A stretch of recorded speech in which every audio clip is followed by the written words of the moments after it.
Assalamu alaikum. Welcome to the show. I'm Taimour Shamil. On Friday, 13th of July, this month, last Friday, 128 innocent people were martyred in Balochistan in Mustang. Mr. Raisani, the renowned politician in Mustang in Balochistan, was the target, and he was also martyred in an attack which was claimed by Daesh, ISIS in Balochistan. And this is not the first time. Earlier, Mr. Bilor was targeted in KPK, the renowned ANP leader. He was martyred along with many other people. And KPK and Balochistan have been repeatedly hit by the terrorists. As I earlier said, that this is not the first time. Pakistan has been repeatedly hit by the terrorist organizations like TTP, Al Qaeda, and Daesh. Pakistan is a resilient nation that has been fighting these terrorist organizations. Pakistan stands united against the terrorist organizations and is committed to fight terrorism and extremism. We'll discuss about this issue, and also we'll discuss about the recent violence that is unleashed by Israel in the Gaza Strip. 2 teenagers today were martyred in the Gaza Strip. The violence continues, and also keeping in mind that earlier the President of the United States of America, Mr. Donald Trump, had shifted the US Embassy from Tel Aviv to Jerusalem, also putting a stamp on the violence that is going on in Gaza Strip and other parts of Palestine. Israel continues its aggression and violence against the Palestinians in those areas. We'll discuss about these two issues, and let me introduce our guest today. Our first guest is Mr. Colonel Mohammad Maroof. He's retired senior defense analyst. So welcome to the show. Our second guest is Dr. Abid Abbas. He's a renowned senior political analyst and an expert on Pakistan's international relations. We'll discuss about both these issues, and we'll take a break over here. Stay with us. We'll continue our discussion after the break.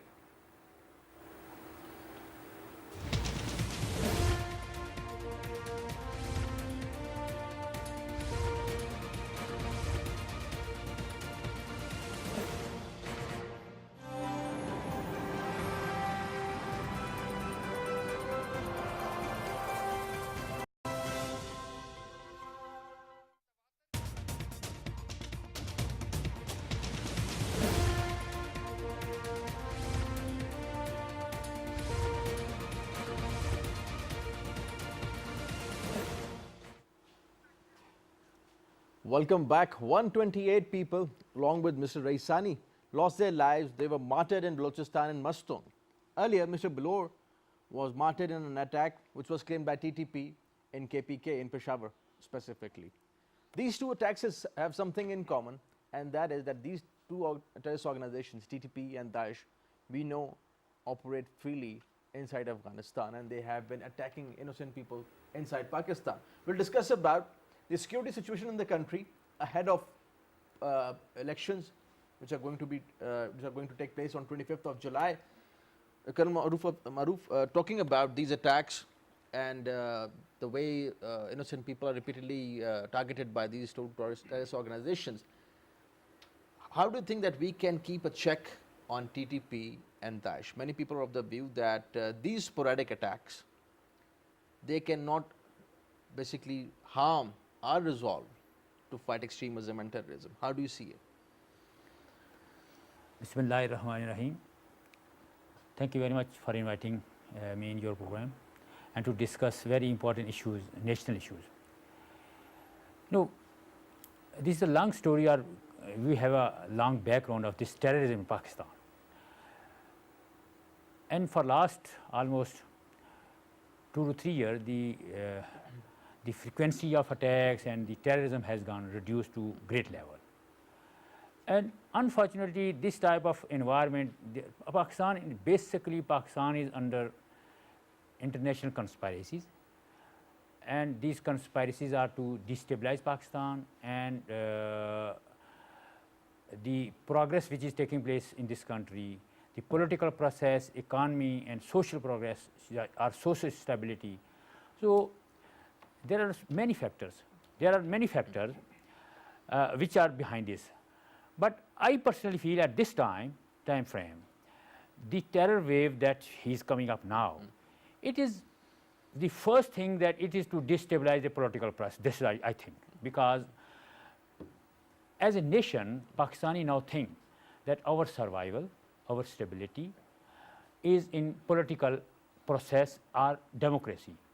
So this is the second time that the government is completing their term. So there are so many factors and so many forces which are working to destabilize Pakistan. So first thing that I would say the target of this terror wave is the political process. Then of course the stability, and that includes the CPAC, and then of course the amount of the stability in Karachi and all over the country has increased tremendously. Right. So as you earlier you have said, we are a very resilient nation. We have resolve, and we have lot many efforts, lot many theories, and lot many planning has been put in to destabilize this country, to break the resolve of this nation. Right. Unfortunately, they have failed. Right. So there's one very important point, Mr. Abassi, and the point is that these two terrorist organizations, which have targeted people repeatedly, I would say, in KPK and Balochistan, they have their hideouts in Afghanistan.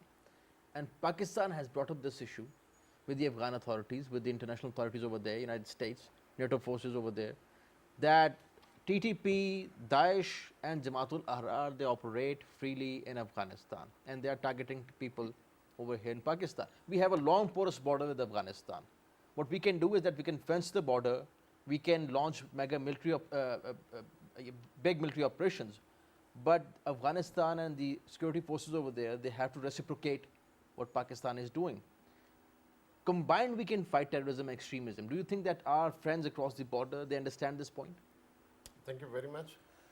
First, I would like to condemn this, highly condemnable terror attack in Balochistan, as you mentioned, ahead of electioneering in Pakistan. Or especially the Nawabzada Siraj Raisani, he was one of the pro-Pakistani Sardar in Balochistan. He has been, propagating Pakistani cause in Balochistan, and he has been supporting the Pakistani state and Pakistani activities in Balochistan, or especially against Indian, intervention in Balochistan. He was a big voice. He was a very influential person in this particular, meaning that he was a pro-Pakistani Sardar, because we all know that there are some sort of, organization which are working against the state of Pakistan, though they are Balochis. But Mr. Raisani was a pro-Pakistan big voice in Balochistan, and especially about 150 people, as you mentioned, the toll has reached to about 150. Those innocent people were attacked, and it's a very huge, amount that has been victimized. Secondly, as you mentioned, that these terrorist attacks have been launched from Afghanistan, and Daesh and TTP consistently taking the responsibility of these attacks. I think the great game is being carried out in Balochistan, in Afghanistan, and obviously its linkages in Balochistan. The foreign elements are operating in Balochistan. Balochistan is a very crucial province of Pakistan, and that... So we have to take a break over here. We'll take a break and we'll be back short after this break. Stay with us.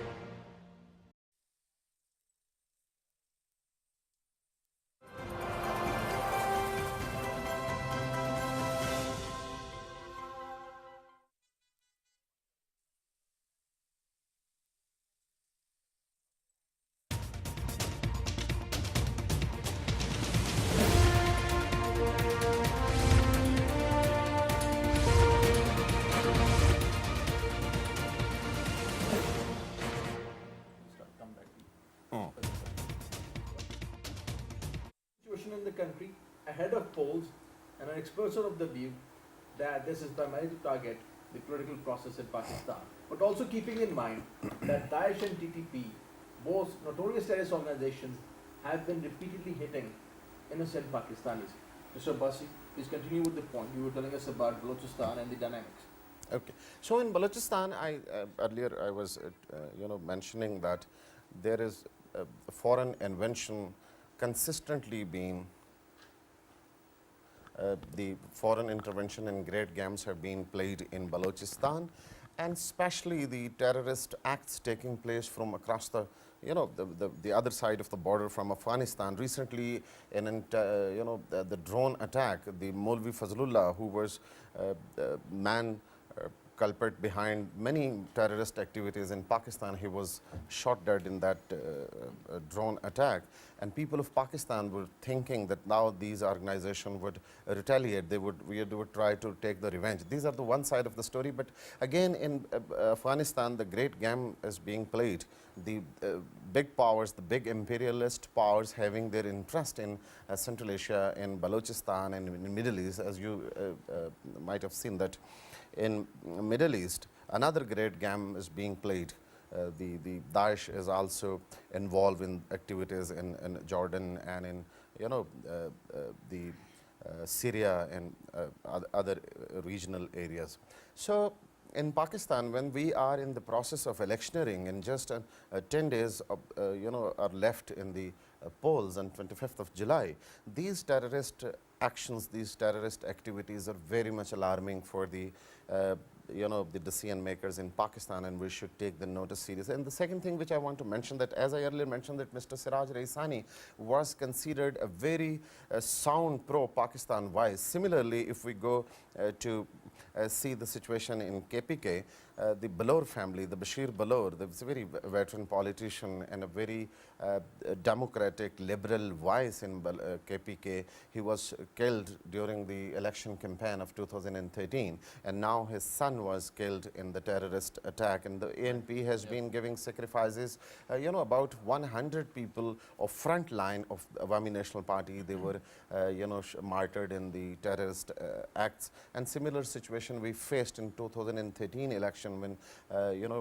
these parties, People's Party and Awami National Party, the left of the center parties, they were under the threats of terrorist attacks, and they could not launch their election campaign in those elections.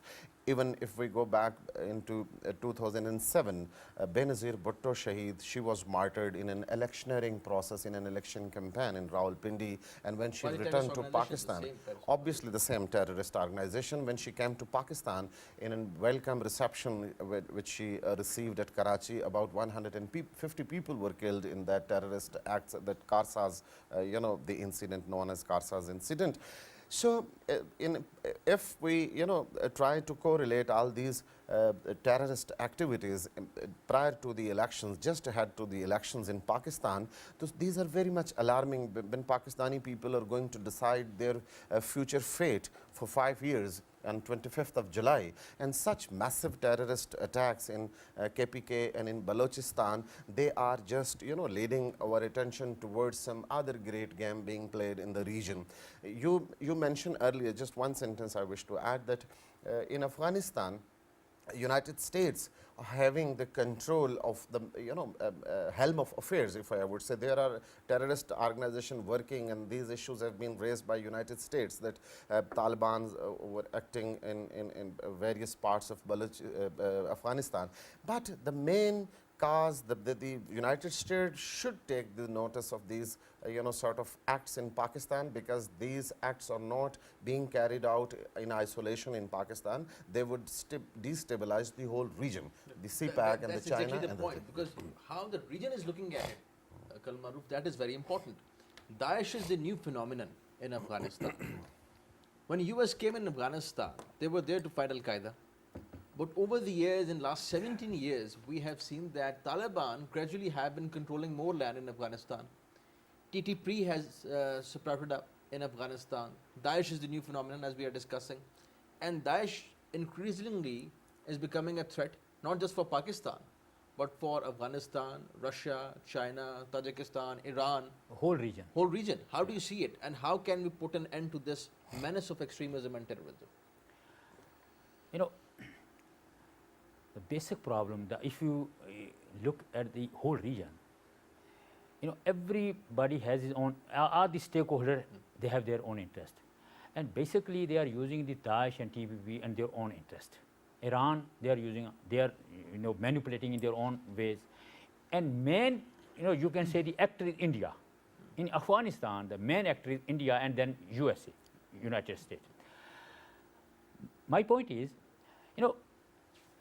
India has its own stakes, America has their own stake, and in this region, through CPEC, stability and more economic activities are coming up. And this Daesh, there are so many people who are trained in India. There are so many people who are manipulated and who are, you can say, influenced by Indian, and they are being trained there. Record is available, the history is available, and you cannot deny it. And the Gulboshan, he is Indian. Caught in Balochistan. And he came here through Iran, and then he has complete tentacle in Afghanistan, and then he has complete strategy. If you go his profile, he had the complete profile and complete strategy to harm Pakistan at both the seaboard, our seaboard, and he basically the purpose was again to sabotage the activities going on for the CPEC and to frighten and to frighten those locals and to target those local. And day by day, all these, I am 100% sure the attack carried out for this Sanjrani Sahib, this Siraj Raisani Sahib. Again, it is planned in Afghanistan. They have accepted it also. And more so, if you go back, all these links will be connected to India. And of course, on the top of it. So what should be done then? What should be done to keep a check on these terrorist organizations inside Pakistan and also in Afghanistan? Pakistan has done a lot. Radd al-Fasad, Pakistan has carried out a complete operation. And many other military operations. Military operations are there. Pakistan military has sacrificed so many. Their Jawan and Pakistani all the nation has put on so many sacrifices, and Pakistan is the most vulnerable and big victim of this terrorism. The first thing that we have to make the world realize that we are our policy, I don't know why we can't do good policy. Our, last week, I think, Pakistan has been put on the grey list on this. That perhaps, as the former foreign minister said, because of some other reasons as well, because Pakistan has given a clear message, Mr. Abassi, to the international community that Pakistan would not become a scapegoat in the region. Pakistan would not fight anybody else's fight in Pakistan, and Pakistan supports the Afghan-led and Afghan-owned peace process in Afghanistan. Because of that, perhaps many people are of the view that Pakistan would put on FATF. But at the same time, putting an end to terrorism is the key to have peace and stability in the region. Pakistan, as Colonel Maroof said, would be working on China-Pakistan economic corridor and mega economic activity. How collectively all the countries that I have mentioned can put an end to extremism and terrorism? Actually, yes, it's a very valid question that this phenomena is a very complex phenomena. What is going on in Afghanistan, what is going on in the Middle East, what relations or what are the apprehensions of the Western powers, particularly United States, on the issue of economic corridor between Pakistan and China, and the China having intentions to build one, road initiative, and extending this road into the European countries and making in economic, collaboration with all those countries. So I think some sort of this understanding is prevailing among the big regional powers that the regional issues should be solved within the region in connection with the rest of the countries of the region. Like Iran is a big power in the region, oil producing country. Then Russia is another very big power in the region. China is economically growing, the fastest growing economy, rather, if I would say. Similarly, India is the biggest market in the world for the selling of the products of the capitalist system. And Pakistan again is a very important country in the region.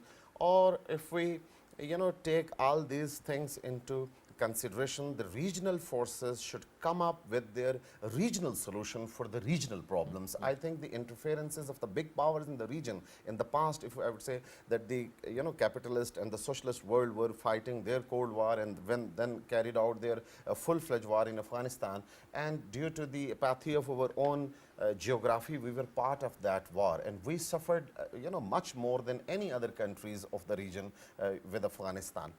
So similar situation when the great games are being played, Pakistan always remained the victim of those games. And the two operations which we launched, and some of the people from within the military, they said that these operations were belated operations. They should have been taken prior. But I think the situation is not as easy as some of the people are considering. It's very, complex phenomena, or it should be kept in consideration. The Indian importance, regional forces should come up on the table, taking the advantage of this Shanghai Cooperation Organization or the other organization to solve these problems. Otherwise, these menace of terrorism cannot be controlled by one country.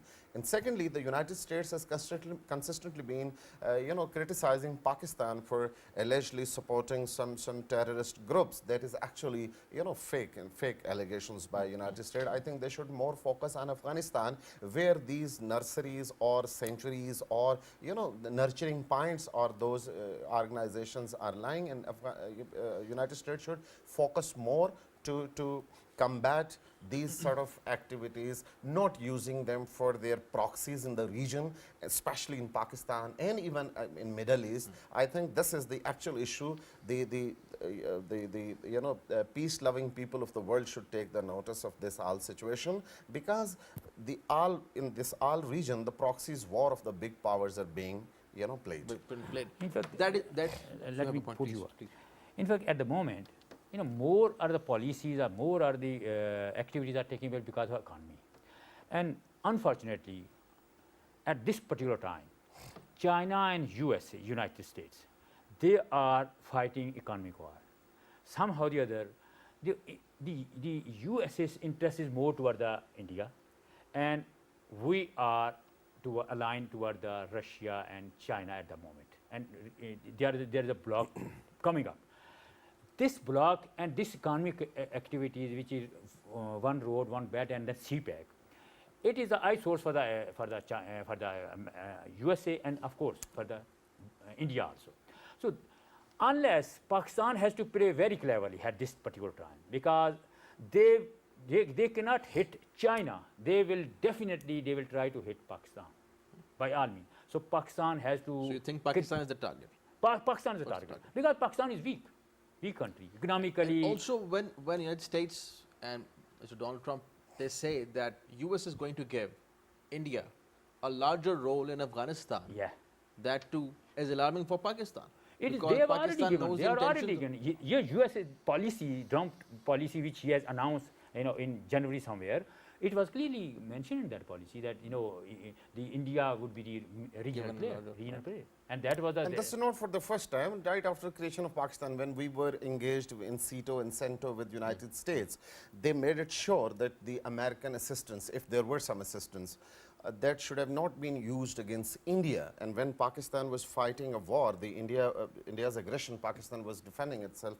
The Americans did not support Pakistan because their narrative was, their point of view was that these assistance and these agreements for the to combating the wars against the communist countries, not against India. And United States has consistently been kept in consideration the importance for there in a region for India. India has always been an important country for United States, and they have always been, made it sure that Pakistan, the more focus should be given to India, despite the fact that India has been a Russian bloc for a longer period of time. We'll focus on the internal dynamics as well. We're talking about the external dynamics of security, how the structural changes are taking place, and that is having an impact on Pakistan's security. Internal security is also very important. We know that Balochistan borders with Afghanistan. We know that KPK and other agencies are there bordering Afghanistan border. How can we make a foolproof security system where we can protect our people, and also ahead of elections, the politicians as well, because the threats were there to Mr. Belor and to Mr. Raisani both.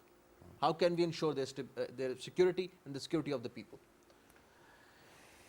As the army has carried out a Radul Fasad operation, so this is the one step. But this is for time being. This step cannot be taken as a long-term step. Military operations are short-term solutions. Short-term solution. Ultimately, we need governance, right? So the second step now they are fencing the border. This is another good, very good step. So next step is, I would say, that national action plan which has been already decided by the all the political parties and in parliament, that must be implemented in true letter and spirit. And thirdly, I think all the political parties, they should come up out of their personal interest, those interests they are working for. They should look toward the national interest, and they should develop a consensus, national consensus on this particular issue, where nobody should have any difference, whether it is a political issue, whether it is a security issue, whether where security comes in, everything comes first. Pakistan comes first. What I say, this should be a narrative of all the parties, and we should be looking our whole national. We should have one narrative on this particular issue, that whosoever is creating these type of hurdles, these type of problems, well, these should be taken very severely. And that I think in past the Parliament of Pakistan has given this, unanimous backing to its armed forces, and that's why those operations, were successful in FATA region and even Swat, if we talk about the past and previous governments. I think the nation is unanimously agreed upon this agenda to combat the terrorism, but unfortunately there are some sort of elements within the country, or they are giving space to the foreign intervention. If we talk about Balochistan, there are some forces working for the Balochistan Liberation Army and other, though the army has taken very aggressive actions against them. But I think that this is not the long-term solution, as you mentioned earlier. The long-term solution is that we should build the confidence of the nation. We should try to shun the disparity, economic disparity in various regions of the country. If we talk about Balochistan, the poverty level is much more, the deprivation is there, the sense of deprivation is prevailing there. If we talk about the southern Punjab, as compared to the central and the northern Punjab, the sense of deprivation is prevailing in southern Punjab. And all these, and similar situation was with FATA. So we have taken some very good initiatives that FATA has been, merged into the mainstream area of KPK.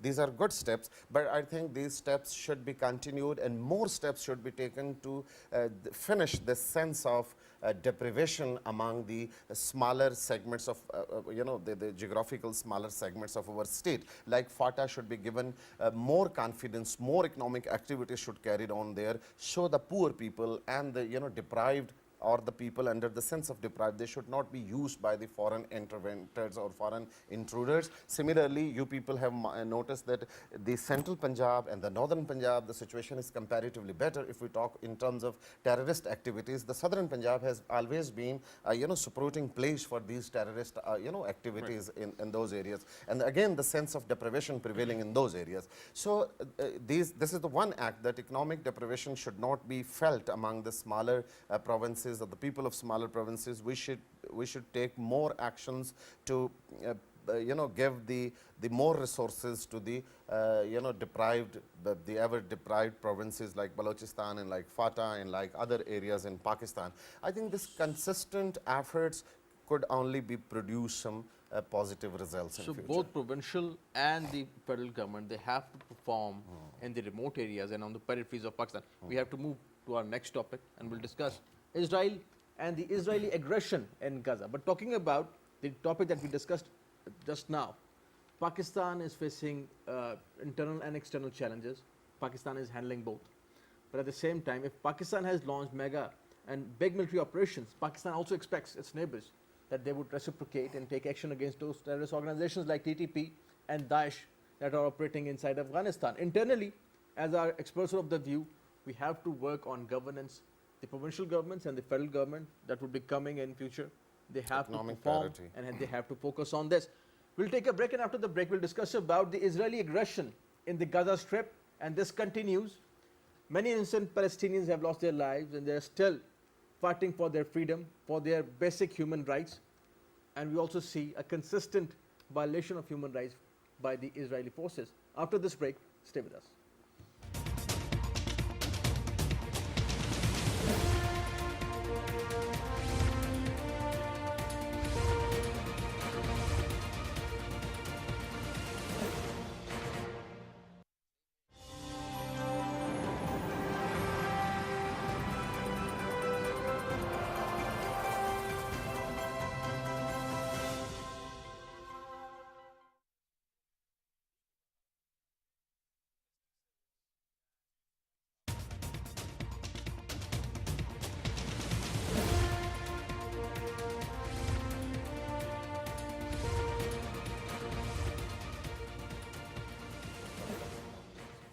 Jewish world earning money from. Welcome back. The Israel Palestine. Many innocent Palestinians have lost their lives in recent raids, air raids.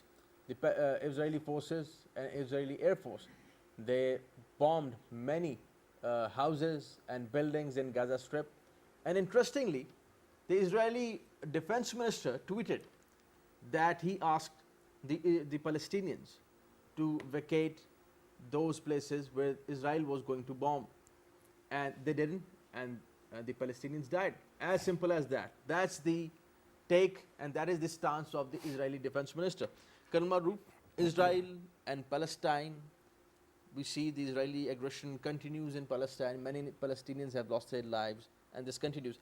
What can the Muslim community do to ask Israel to stop this aggression that it continues in Palestine? You know, Israel and Palestine is a very long issue, and it has a background. Ever since Trump has come into the power, this brutality and the violence has risen very tremendously. And he has his own agenda. But I must commend Tayyip Erdogan. He has taken a step. He called the OIC summit in Turkey, and there they have given a clearly message. But at the same time, he said we are weak. But we will never ever forget the brutality or the atrocity which is being committed by Israel in Gaza Strips.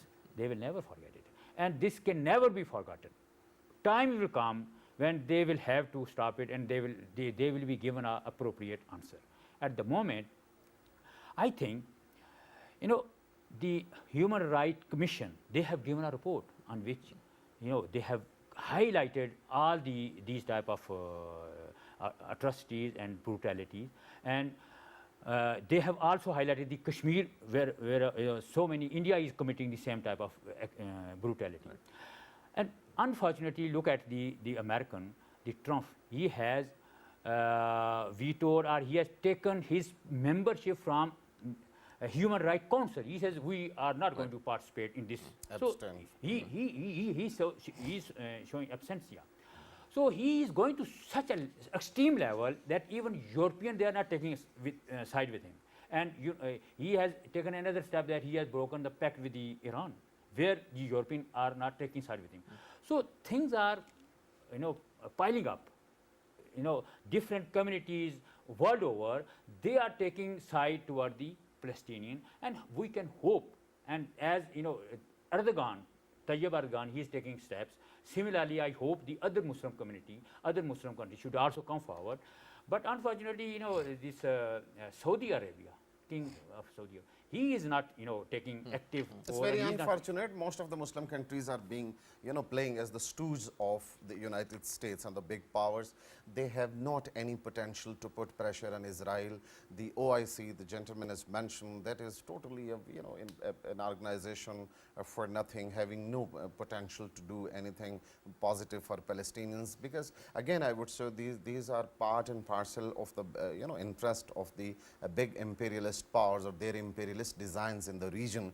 Palestinians have been sacrificing their lives since long. This issue has been, you know, on the focus of the world stage for right from 48, since 48, 1948.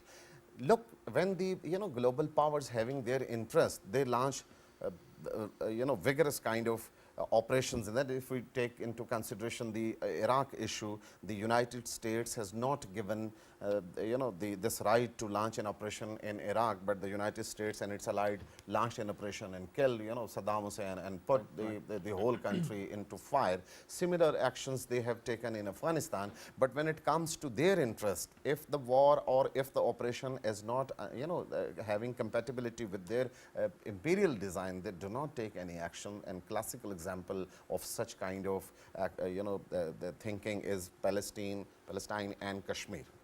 Gentlemen, thank you for joining us. Colonel Maroof, pleasure having you on the show. Dr. Abassi, thank you for joining us. Thank you for your time.